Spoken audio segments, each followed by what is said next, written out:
Hello boys and girls, bien tranquille, installé confortablement dans ton canapé préféré, au fond de ton lit, peut-être. Une petite histoire, juste avant de t'endormir. L'histoire que je m'apprête à vous conter ce soir est tirée d'un concept album de black metal symphonique du groupe Achroma.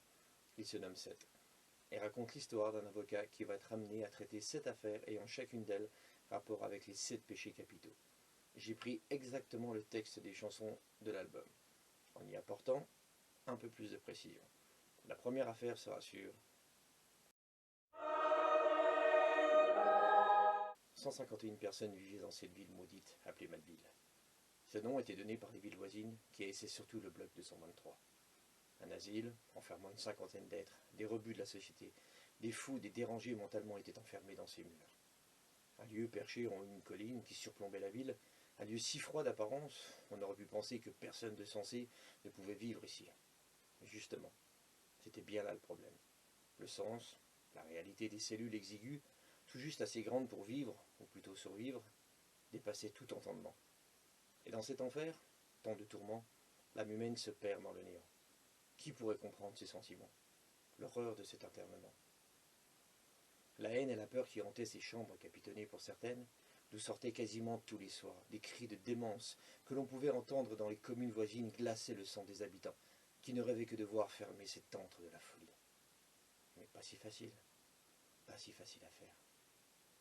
Le 223 était tenu par Miss Driver, une femme douce d'apparence, mais dure en affaires et en négociation. Elle était fière d'être responsable de cet asile d'aliénés.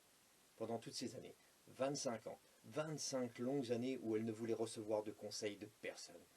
Perdue dans cet endroit sombre et froid, isolée de la civilisation, être la seule femme saine d'esprit dans ce monde de folie. Son père autrefois était maire du département tout entier. Donc, elle savait se faire respecter, et surtout craindre. Entourée de ses enfants, comme elle aimait les appeler, elle se sentait forte et invulnérable. Tenir d'une main de maître un tel endroit, ça n'était pas donné à tout le monde. Car même s'ils avaient commis l'irréparable, pour elle, chacune des personnes avait droit à une seconde chance. Et certains de ses prisonniers l'avaient bien compris, et la respectaient pour son dévouement. Un demi-frère, c'était la seule personne vivante qui lui restait. D'ailleurs, M. Creton Jim, c'est lui qui m'avait contacté pour élucider cette atroce mort dont sa sœur avait été victime. Un héritage était en jeu, voilà pourquoi ce frère était réapparu. Après tant d'années de silence, un asile de fous en héritage, je ne comprenais pas ce qu'il poussait à vouloir cet endroit. Mais on a tous nos raisons. Pour lui, sans doute, la recherche d'un magot, ou un trésor enfoui dans des murs d'une bâtisse vieille de plus de 400 ans, transformé tour à tour en hôpital, en prison, puis en asile pour finir. Mais pour moi, dans cette histoire, mon rôle était l'élucidation de ce crime inhumain. Les faits étaient là. Pourquoi avais-je accepté cette affaire? Et tout, il faut bien commencer par quelque chose. Par une violente nuit d'orage, comme il y en a souvent dans cette partie du monde, le système de verrouillage des portes des cellules céda sous la puissance de la foudre. Le grondement du tonnerre ne réussissait à peine à couvrir les hurlements sortis tout droit de l'enfer qui traversaient les couloirs glaciales de l'établissement. Le grincement des grilles de pensionnaires qui avaient plus peur de sortir, de crainte de se retrouver nez à nez avec des compagnons psychopathes, se mêlait au bruit des pas déterminés semblables aux sabots des chevaux des cavaliers de l'Apocalypse. Une horde de damnés, de malfrats en tout genre, se ruèrent vers la chambre 52, celle de Miss Driver. Ils défoncèrent la porte. Elle était là, prêt à venir en aide à ces orphelins de la société. Mais voyant les yeux et l'attitude, elle comprit bien vite les attentions et l'issue de cette dernière nuit parmi les vivants. Et cette femme se fit violer, décapiter, crucifiée sur la porte du bloc 223.